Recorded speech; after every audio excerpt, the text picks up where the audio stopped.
I have this piece of a light fixture that I don't want to throw away. I bought this for a very specific reason, and I think it needs to be reused because this is actually what was left of what I needed it for, and it will make a very nice terrarium. So I'll get some plants, some succulents that I have outside to make a semi-enclosed terrarium that should be nice to look at and also pretty maintenance free. Now, I wasn't just wantonly destroying a perfectly fine light fixture, even if it was severely stuck in the 80s, style-wise. I had used it for a different purpose upstairs, just not all of it. Well, I actually bought that light fixture to fix this old light fixture. I had found the carcass of this chandelier in a flea market for about $3, and I needed the interior electrical part because it didn't have one and because I wanted something new so that the electricity would be okay.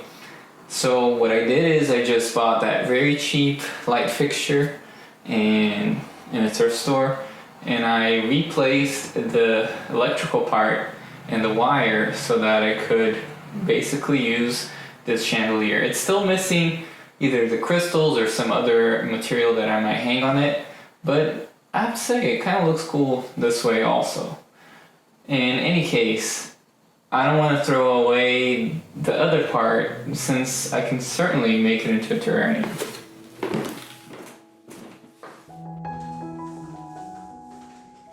I love to reuse and repurpose old things. Not only do I end up with more imaginative and original finer products, I also reduce waste by buying old things nobody wants.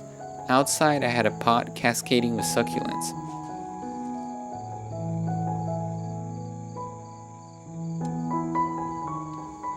These are half-hardy outdoor sedums, but I knew that they would grow well in an open terrarium. So I got several trimmings. They would root up in no time.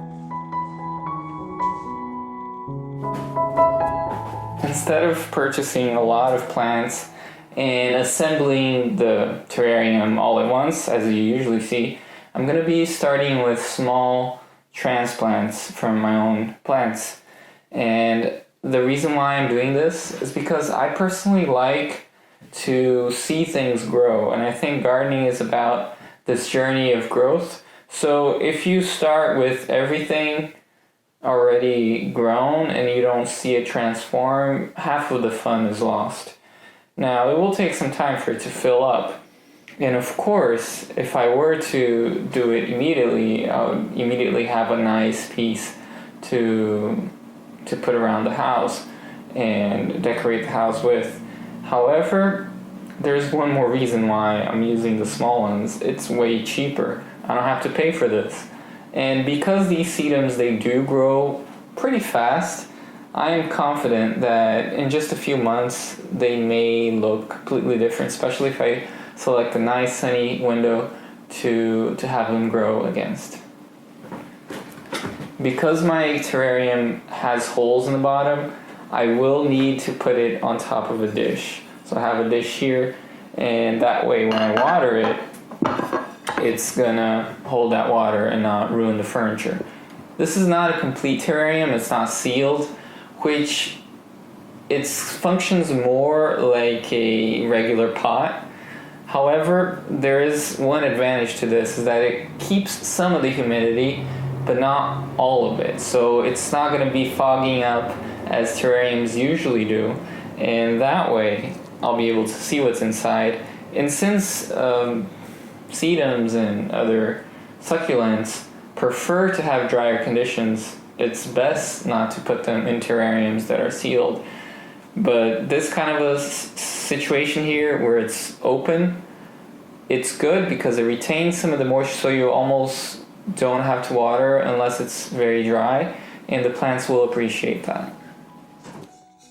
I got some regular potting soil and added about 2 inches to the bottom of the terrarium. You don't need fancy products to grow your terrarium. How cool it looks will depend on what you choose to put inside.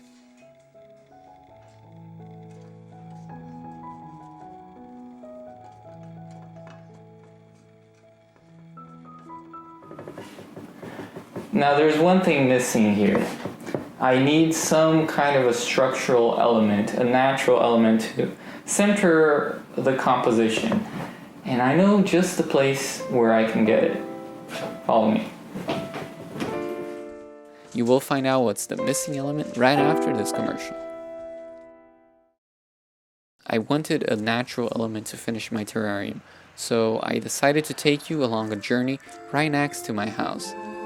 The sunrise, grinding corn, preparing bread, gathering stars and gems in her hair, clothes and dress of white and red, tapping la masa in her hands. We will step into nature's realm and see some of the unspoiled beauty and glory of nature. I was looking for a sculptural element to add to the center of my terrarium to create my own protected tiny world. She'll build a dream recorder to take into the night and reminisce in daytime and play the dream inside. It has been a real privilege to have this piece of paradise right out my doorstep. Despite our hectic lifestyles and overbuilt cities, it is reassuring to know that there's still islands of pristine natural beauty left to restore our weary souls. Surrounded by walls mile high, trapped by rebar and concrete blocks, she will soar with the wings of her mind toward brighter skies. You return before the snow falls to a land he barely knows. Winter winds will guide. I still can't quite believe this is real. I only wish everyone had access to places of unspoiled beauty.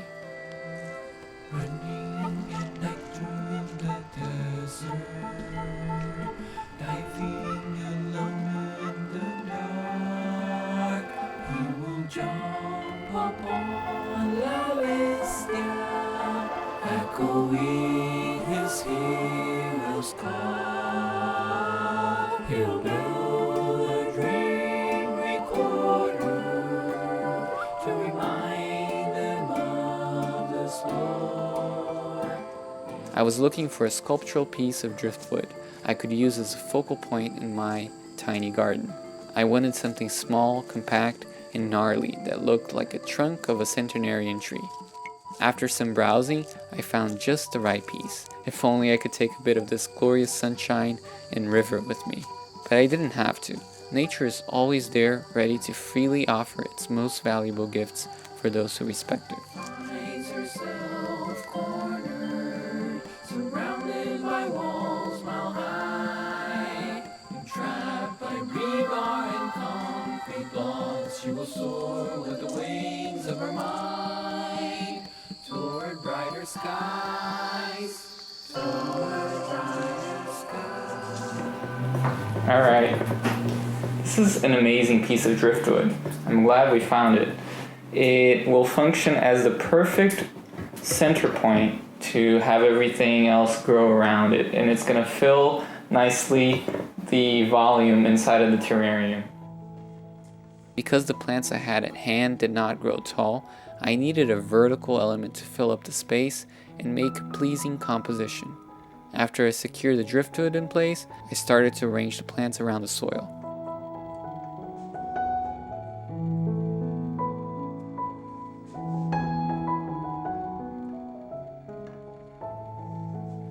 If having a garden is something that's difficult for you, either you're in an apartment or you're in a small house that doesn't have a yard, and you just struggle to grow things, I think if you want to try this with sedums, especially if you're a beginner, that's a good thing. The most important thing for you to remember is to not water it almost never, except for when you see that it's very dry.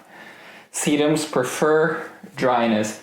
They actually grow amongst crevices and rocks, and you can actually do a green roof with them. So they're accustomed to really high temperatures, dry conditions. As long as you don't water it too much, it will grow well and it will thrive.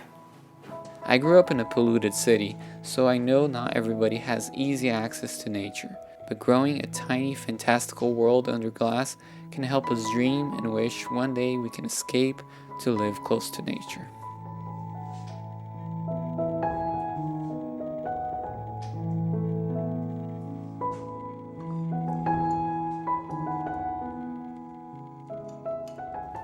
It might not look perfect for me today, but in a few months, I think it's gonna look amazing.